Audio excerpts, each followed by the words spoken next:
You're smart, you're motivated, you want to do something big. You're on the verge of being a young boss, and we're going to help you get there. I'm your host, Isabelle Guarino, and welcome to the Young Boss Podcast, where youth is your power. Do you believe that education disrupts poverty? This week's guest is a first-generation college graduate and has dedicated every ounce of her being and every minute of her time serving and now leading nonprofits. We talk about how to start a nonprofit, how to find your passion and purpose by asking yourself the question of, what problem do I want to solve? And how to overcome founder syndrome while building empowerment structure within organizations. This week's guest is none other than the natural-born leader, Veronica Aguilar, the VP of Recruitment at Teach for America, as well as the founder and chair of Young and Empowered Women, a nonprofit that provides access and education to women in marginalized communities. Let's dive in. How are you? Good. Thank you for having me. I'm so excited to be here. We met back in college because we have a mutual friend. We did. But yes. You have always been a leader, kind of somebody who I think everybody looked up to. Oh, thank you. In everything that you did. I really appreciate that. I have this memory of us being on a cruise Yes. together for a bachelorette party. Yes. And we were just sharing all the things and interests that we have together. It was so much fun. Yes. But I feel like we just clicked on that too. So I really Yes. appreciate like you sharing all that. No, It was so fun. I'm so happy. So tell everybody else who doesn't know you, tell us about your journey. You know, Who are you and what got you involved with everything that you're doing now? Yes. So as you mentioned, my name is Veronica. I'm a very, very proud Arizona native. I always want to start off with that because I know we're kind of rare Yes, right you now. are. So proud Arizona native, also a first generation college student. Went to Arizona State University and majored in business because that was the thing you did, Yep. right? And got really involved at the university. And during that time was during the financial crisis and recession that happened 08, 09. And so for me, that was such a big turning point for me to really figure out how to put my passion into purpose and really decide after graduation, what problem did I want to solve, right? And so for me and personally with my family, a lot of finances and things occurred where I knew for me that education disrupted poverty, no question. And so during this time, I was able to receive scholarships and stay and finish out college, which was amazing. Yeah. And a recruiter reached out to me from a nonprofit called Teach for America and asked me that same thing, if I believed education disrupted poverty. And I said yes. And my first job after graduating from college was becoming a teacher. So where did you serve? Because I did TFA, but I Yes. quit, and Yes. you kept going and fought the good fight. So props to you. Thank Were you. you based in Arizona? Yep. So it was based in Arizona, Wow. in downtown Phoenix. Okay. And I taught fourth grade, which was so fun. And I also coached their high school team, which was That's a fun. blast. I'm proud to say we took the first state championship. We beat the basketball team at the time. That's so we're really great. proud. And so I did the 2-year commitment, which Okay. Teach for America, that's the minimum commitment. Yeah. And then I joined staff for the national recruitment team. So I recruited individuals to do the core like us and teach across the country. Yeah. I did a little stint and left for a minute to get my MBA. The business kid in me was not done yet. Yeah. So I received my MBA from ASU, and that was during the pandemic. Us millennials, we went through a lot. Yes.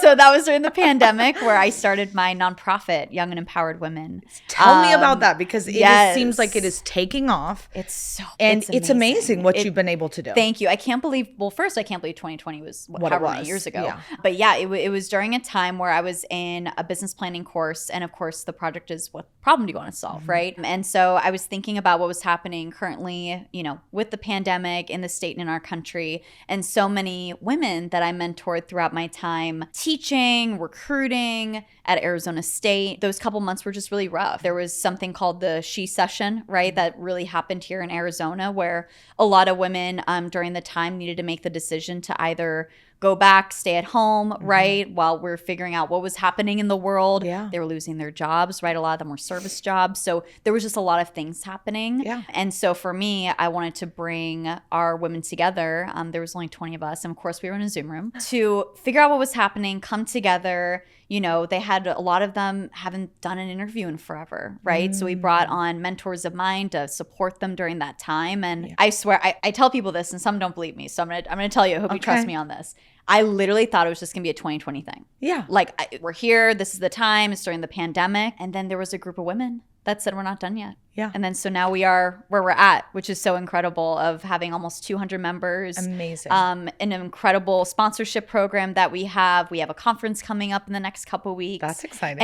And for me, it's very much organic. And I had no plan of filing. I didn't know how to file 501c3. I was like, what am I doing? And it just happened. It was so organic, which I think is my favorite part about it. I love that. And something you've now said twice that really is hitting for me. When people graduate college, they think, what do I want to do? And you just said a totally different question.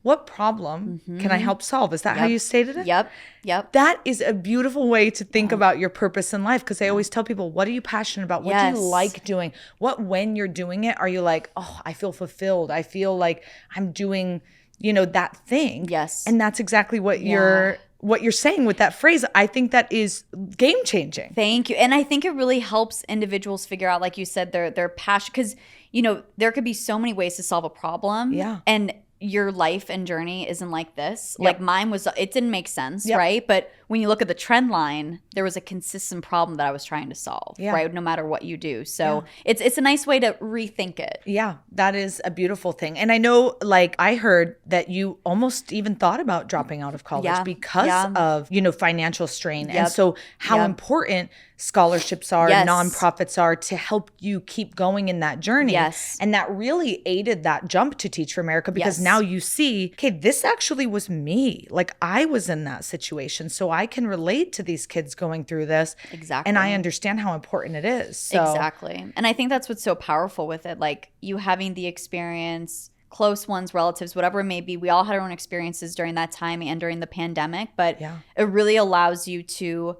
relate to, right? Like, even the business sense, your client, right? And for me, it was my students. And it's so incredible because I still sometimes visit Arizona State's campus, and I was there a couple months ago. Yeah. And I hear Miss Aguilar, and I turn around.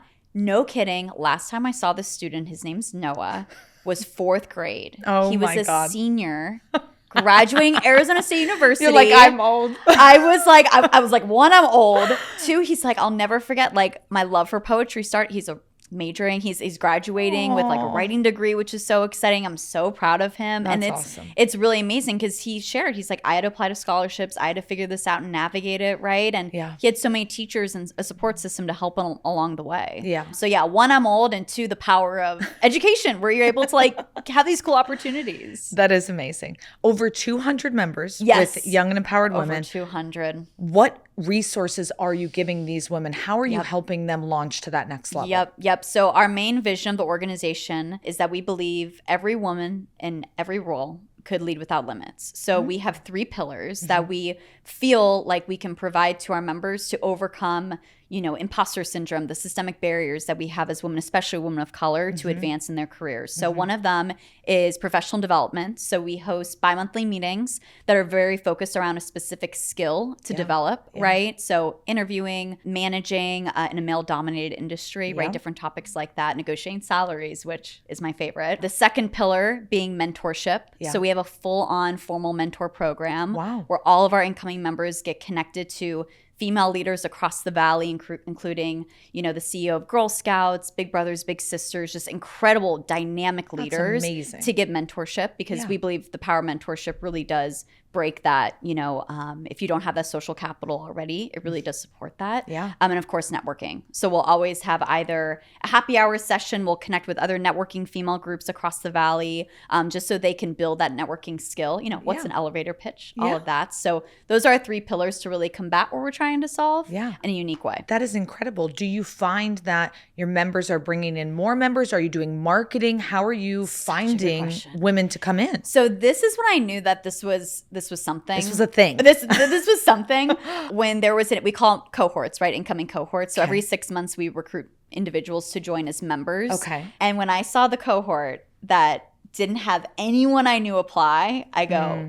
yes. And it really was all because we love to ask that question. How did you hear about that, about us? LinkedIn marketing. I have an incredible marketing and PR team. They're incredible. And also through the referrals, not just with our members, but also our board of directors too. So word of mouth is strong, right? Which is great. But I do think there is something with really powerful marketing and networking too. That's amazing. And I think that is a turning point, because it's like, Oh my God, people know about us. This is yes. a thing And I'm now. like, I don't know who any of you are. And this is so great because it's not about, and this what happens with organizations. I'm sure you've seen too, but the founder syndrome. Yeah. Right. And it's like, it's not Veronica's organization. It's nothing to do with me. Yeah. Like I just kind of created a blueprint and brought people together and now it's for them. So they are leading it. Right.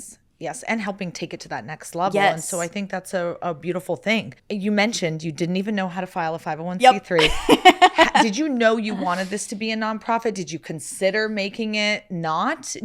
Tell me about that process. Yeah, it was like the first 6 months, didn't even think about it being a 501c3. So it was like June to December of 2020. And it was members after our last, at the time, well, now it was a meeting, right? But at the time, it was just us coming together. Yeah. Where 10 members said, hey, we're not done yet. We don't know where you're at. We want to keep meeting. Like, can we keep meeting? Like, what are you thinking? Yeah. And, you know, it's all about timing, right? So the fact that I was getting my MBA and learning about businesses and filing and all this stuff, I'm like, well, I'm taking this class. Like, I have, you know, and it was so cool because I had, you know, other peers in the classroom who were accountants and, you know, folks who started their own businesses already that I knew I could lean on and support. And so I started the filing in January. I'm going to be honest. I messed up the paperwork the first time. It got sent back. Okay. But we did it again. And then we got formally filed June of 21. So that's why every year we have our conference to celebrate our Founders Day.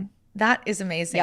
Talking about that because that could be considered a failure in business. And I love to ask all my CEOs, my founders, I'm like, where have you failed? Because we can all talk about the joys and the amazing parts of business, but what have you done? Maybe it's that, but other things that maybe you've done where you're like, man, that was a big mistake. If I would have known better, I would have done, you know, something different. Absolutely. I fail all the time. And I know it's such a typical like, oh, that's what everyone, but no, like truly, like that was the moment where I go, oops, okay, well, that means I need to have a really strong board of directors that are experts in things that I'm not, right? And so that's why they're my go-to, they're my speed dial. If something happens, I can call them right away. I think another, when I think back in regards to like failure, when I started Young and Empowered, we were trying to be everything for everyone. And we started to lose as we were slowly getting bigger, right? I feel like our curriculum, we didn't really have a curriculum. We were just trying to meet the needs of everyone. And so this past year and a half, to be honest with you, was when we got super clear. That's when the 3 pillars were launched. Like we reviewed, like, what are the things that we do? What are we good at? And this may not be the organization for everyone. And being okay with that. And I wish I would have realized that earlier because I feel like we lost our identity just a little bit. There was this one year where we were trying to be everything. And then now that we've gotten super clear, it's easier to communicate our mission. We're having like-minded members that are coming that like they know what to expect and they're ready to go. And then they can even communicate what we're all about more clearly. That is a huge lesson and so important because I do think that so many people, when they start business, they're like, let me do everything. And it's almost like the In-N-Out model. It's like you go to In-N-Out, you're never going to get a chicken finger. Like they don't do that. That's, we were trying to make chicken fingers and like, we can't. And I think that's it's so key that you just said, nope, this is who we are. And if it's not for you, it's not for you. Right. And then that's when you can branch out and build affiliates to say, well, maybe that would be for you. But for us, this is what we offer. It's also how you keep your members happier. Because they know what they're going to get every single time. Absolutely. They don't have to guess. They don't have to say, what's happening? Who should I bring? And like you just said, they can then explain those 3 pillars. Exactly. And I think too, it helps, you know, as we're looking to grow, I think for us, we're continuing to think, how do we still make everything personalized and individualized, even with the growth happening? And I think that's helping us, just being super clear on what we do. Yeah, I see that absolutely. What is the most challenging part of running a nonprofit? I would say the most challenging part of running a nonprofit is also working full-time as a VP of another nonprofit.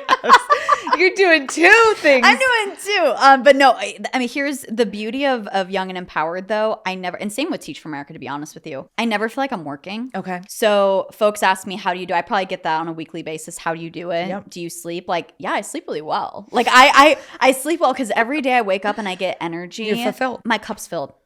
In every aspect of what I'm doing in my career. And I think that's why I'm really intentional with my time. That trend line that I talked about, if it's not in the trend line, then it doesn't make sense for me to do that because I know I wouldn't get the fulfillment. Then it will start being an energy drain. So I would say time management, but just making sure that you feel good about the time that you're putting into it. I think that's really good. Do you have a personal goal of getting Young and Empowered to a certain level that you stop doing Teach for America, or you're always going to do it because it's just your heart? It's my heart. Yeah. And not a problem and a good thing. Teach for America is my heart too. Yeah. I mean, it's literally like in my blood. It's who I am. I care so deeply about the work. Yeah. And many of our members are current staff members of the organization or alumni who are former teachers, right? Yeah. So I think for me, as long as and this is my problem that I'm trying to solve, right? Like I want to do my best to provide access and opportunities to marginalized communities, women, BIPOC, students in low income, right? So as long as I'm following that, man, I see myself doing both for a very long time. Okay. In the best way. And I have great teams. That's the other thing, right? Yes. Like, you know this. If you have a great team Yep. and they believe in what you're doing too, like you could do anything. Absolutely. That is the key to success. It is. You cannot do it all. You cannot do it all. And that's okay. And that's actually good. Okay. You got to know what you can do Yep. and hire out everything else. Exactly. So I love that. Have you personally been impacted by a nonprofit? And did that make you like have even more, this is the right way for me to go? I'm trying to think. I mean, my initial reaction is, of course, Teach for America. Yeah. Right? Because and like I mentioned this before, it's all about timing, where I knew immediately when I walked into my classroom on the first day of school and I met my kids that I was supposed to be there. I love that for Like you. literally. And I was a business kid. Like it was so funny. I'm like, I never thought I would be a teacher. But then of course my mom calls me and she goes, I found this photo of you with all your Beanie Babies teaching. I'm like, so apparently I did want to be a teacher back in the day. I just forgot apparently. I love it. But for me, it's about the people, right? Yeah. And the impact that I have on the people. And for me, like meeting my students, like Teach for America, an organization that brings people who never would have thought about teaching or solving education in that way to bring them and introduce that to them is really powerful, because and you know this, we need so many individuals to solve the systematic problem. Yes. Like I always say this, but if we imagine every politician taught in a classroom for 2 years. Oh, it would change things a lot. How different a lot of things would be playing out, right? Yep. And if they met our kids that we taught, right? Yep. So that's an organization that really sticks out to me. Are you ready to unlock your full potential and achieve your career goals? Subscribe to the Young Boss podcast for weekly inspiration and practical advice. Keep listening for more tips and tricks. Now, back to listening.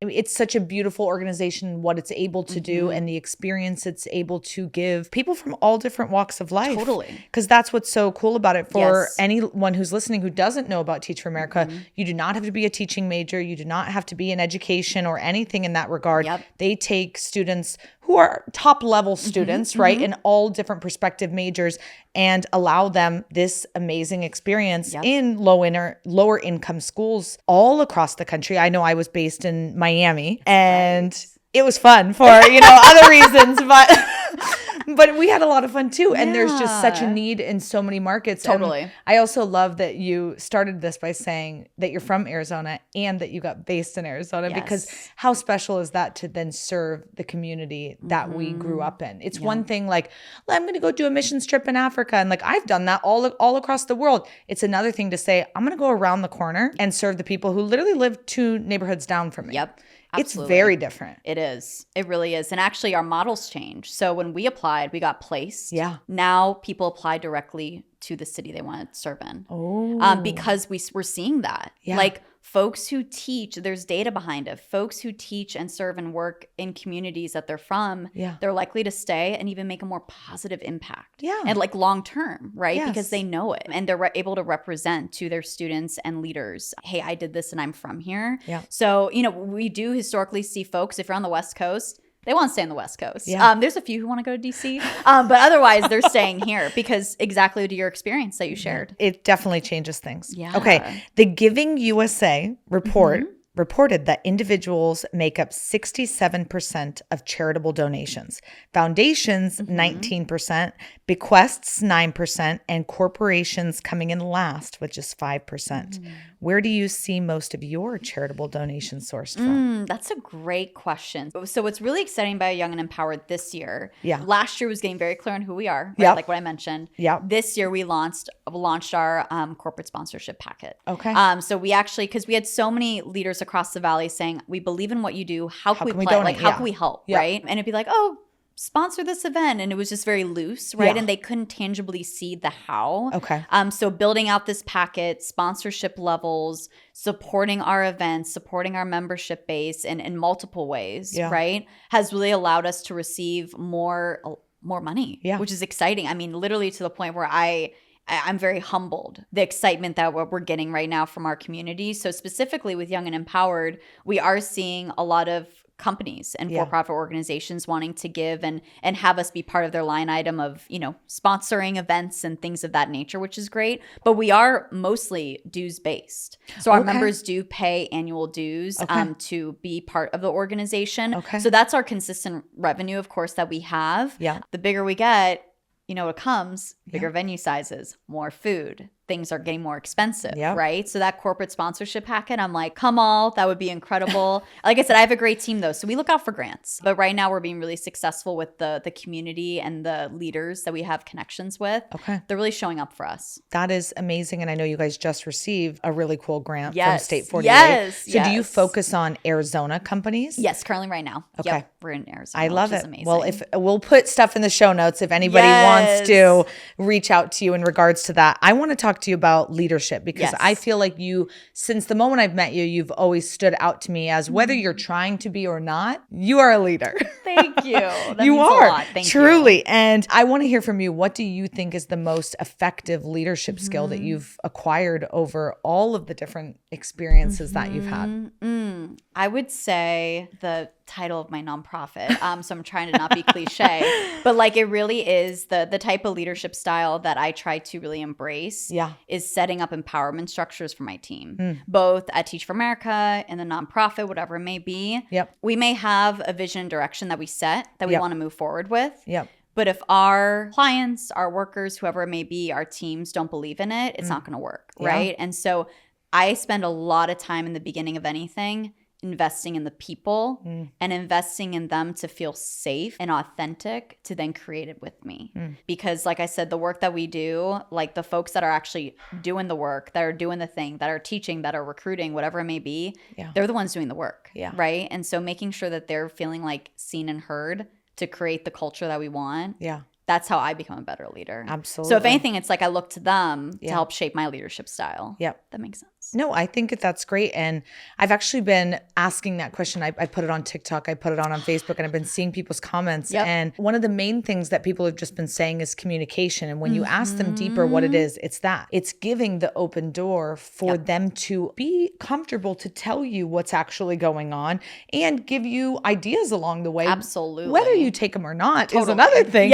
But it's that authenticity, that open door, that level of communication. And when they have that with you, you can be a better leader. Absolutely. They now trust you. They want to stay with you longer because their ideas are being validated and they're building this with you. If they're not on the same page, it's not going to be built. Totally.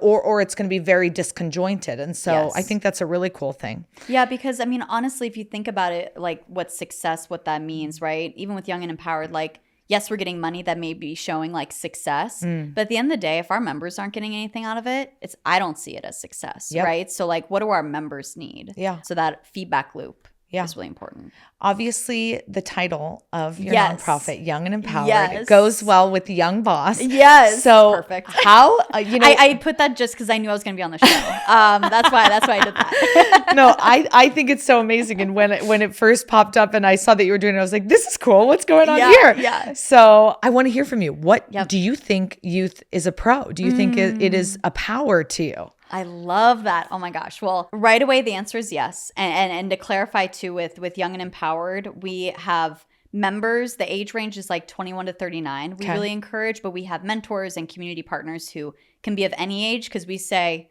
young means many things. Young at heart is really the thing that we like look towards. And I do think beforehand, and I've personally experienced this at a previous employer, not Teach for America, but another employer where being young was seen as a negative. And it was really hard. And I know many women, even in my organization, still experience this. And here's the thing, it's any industry. It's not just the male dominant. It is any industry where you get talked over or you get told after a meeting, like, next time, don't ask so many questions, right? Because you appear young. And it's hard. And I think we need to have a community of both young and more experience to be able to say how important like your perspective is, right? And to say, no, like, speak up. Yeah. Because if you continue to feel alone, youth can be seen as a negative thing, and then you start kind of feeding into that and you kind of lose yourself. Yeah. Right. And so I think, yes, youth is very powerful. I think it's just having a group to support you with it. That's amazing. And I love what you said, young at heart, because we often get people who are like, what is young? And I'm like, it just Young means you're just yes. young of Yes, spirit. Okay. You're young of course. heart. I'm going to be young forever. So hopefully my organization doesn't kick me out. I love it. Okay. I want to ask you some quick fire questions. Okay, I'm ready.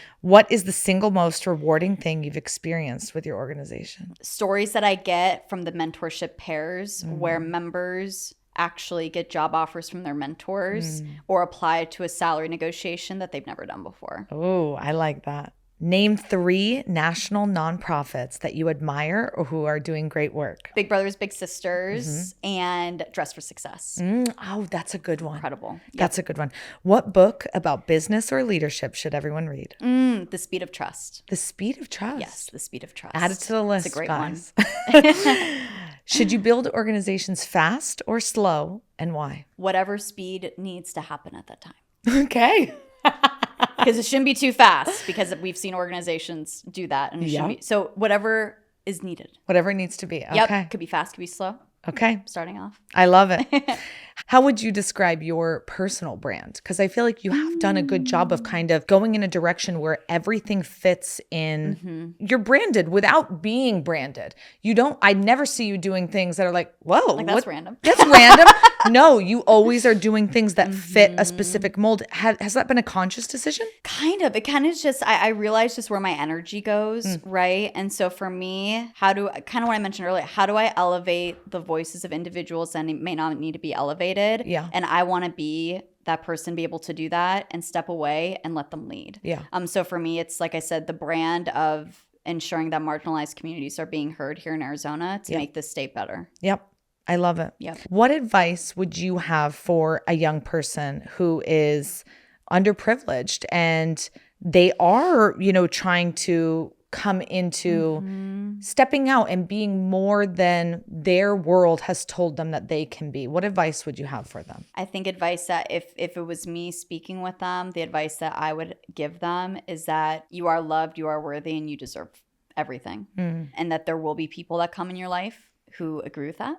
And there will be some that do not. But you need to remember your value. Yeah. Because if you do that, there will be people to support you. I love it. Can you give us any tactical tips on starting a business? We'll say starting a nonprofit, since you have a specialty. Yes. Get a board that's smarter than you. Okay. Be very clear on the problem you want to solve. Love it. And invest everyone in solving that problem together. Boom. Those are amazing. And I think really they translate to regular, any type of Absolutely, business. yes. So I'm good with that. I'm good with that. What is one of the most rewarding things you've experienced in your organization? Because I know you've had so many wins along the way. Has there been one win that you're like, wow, I'm just so proud of this and proud of what we've done? I'd have to say it's every year at our annual conference. Yeah. The stories that get told during the conference, we have attendees, and it's open to everyone, not just members. Like anyone could attend the conference. But when we have them, we always encourage at the top of our meetings and the top of our event, share something that you're proud of. There's many times, sometimes as women, where we shout others out, right? Or it feels uncomfortable to share our wins. Yeah. And so we spend a good 15 minutes passing the mic, right? Tell us what your is wins. your What win? is your win? And then a couple of folks are like, wait, but no. Well, she's going to share it soon. What is your win that you're really proud of? Yeah. And hearing women want to grab the mic is just so powerful. Yeah. And afterwards, it's really incredible. I mean, we don't mean for our conferences to be recruitment events, but they do become those. Because afterwards, it's I want to always share my wins. I like this feeling that I get in this space that they may not get in, their work. Yeah, that is huge. And as you're saying that, I'm thinking about meetings I've had Yeah. where it's more of just like, go around and share wins. And the women will sit there and shout out every single other person Who is a part of it. And they won't say anything about themselves. Yep. Isn't that fascinating? It is kind of shocking that is just, it's like a cultural norm. It's like, Totally. oh, it's my job to just make sure everybody else felt good and everybody else knew that they did a great job. I know I did a good job. I don't need to hear it from me. You know, I don't want to say it from me or look like, you know, I'm proud of myself. Yes. It's almost looked down on to be proud of yourself. Absolutely. That's amazing. I really like that. The National Council of Nonprofits, they reported 74.6% of nonprofits reported job vacancies for a variety of reasons. Do you find getting staff, getting volunteers to be one of the biggest issues, or is it something else that you're seeing? When I hear that said, I'm always curious of like when this happened. Like, it makes me think of all the things we went through with the pandemic and things of that nature, changing from in-person to virtual and having to go back, right? But I think, at least from my personal experience, what I really love about, I've only really worked in nonprofits. And what I really love about that is that people who apply to these organizations, for example, like Teach for America, and even staffing on our national team, they deeply want to be there, right? Like they're either alumni to the organization, they deeply believe in the mission. Also, nonprofits, what's really exciting, and same thing with, you know, for-profits too, but the growth within the organization, it really is very need-based. So if you do see a need, it's very inspiring and empowering to be able to say, this is the type of role that I want to have, right? Or I want to start this committee, right? Yep.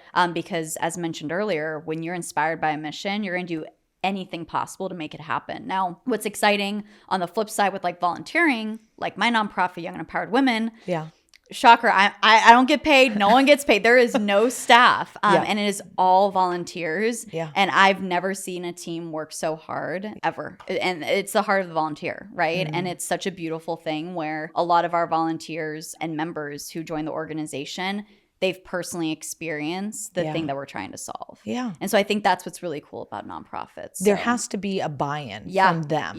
Like they have to believe in this, know that it works. Maybe even have had it worked for them in a sense. Do you get a lot of people who've come up and then they want to kind of join the other side? They want to become mentors. They're bringing like money in, right? They're like, hey, maybe one day I could join the board, right? But we're seeing that happen. And that's like the power of word of mouth and giving back, which is great. And something else that I just thought of too, even within Teach for America, our retention within our organizations, it's been incredible. And I think it's because even though we may not get like an influx of applications all the time, the right people are coming to the roles and staying, which is really, really powerful. When I think of, you know, a nonprofit and why someone would prefer to open that, because some listeners might be like, oh my God, she doesn't make any money, right? And it doesn't necessarily mean that all nonprofits don't make money, right? The NFL was a nonprofit, right? Plenty of them make money. And it's not that you couldn't give yourself some sort of cut or salary or something.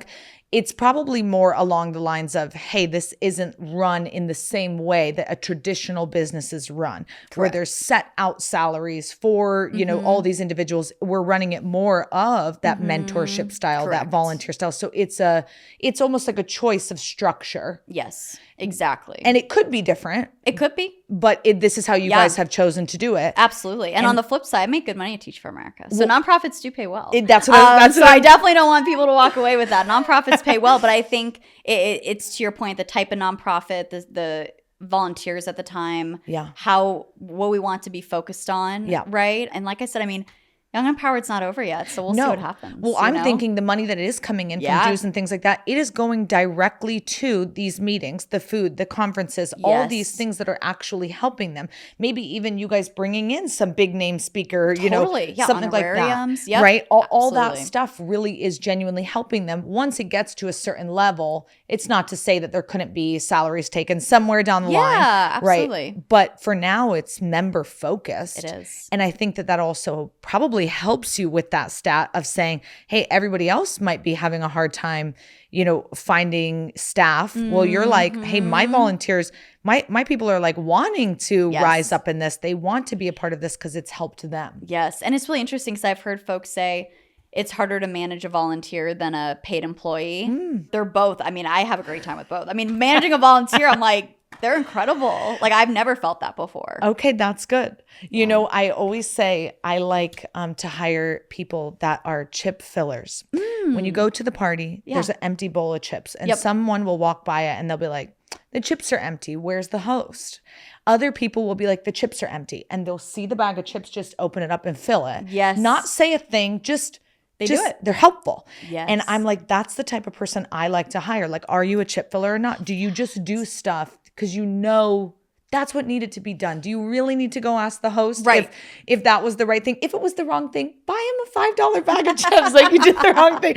They're probably not going to be that mad at you, right? I love but that. It's just that momentum of like, no, I'm willing to do what it takes. And I think that that's what you're looking for in a volunteer, is a very specific type of person. It's not someone who's looking to get rich off of mentoring someone and spending their time doing this. They're not there for the accolades. You've said many times during this and many times in, you know, that I've seen you on different things. This isn't about you. It's about the brand. It's about the organization and it's about empowering them. Yes. And so when they see that from the leader, they are that type of person, or they wouldn't have been attracted to it anyways. Totally. And it's that innovative. I mean, I guess the chips, that's very innovative of them to do that. But it's the innovation mindset where like, especially when you're building something, you need to think on your own and have these ideas, right? Like an employee that goes in and says, okay, tell me what I'm going to do every day. Like that's not it. That's not who I look to hire, right? I want someone to feel empowered to like, go do chips. It. Yep. Just do it. Yep. I love it.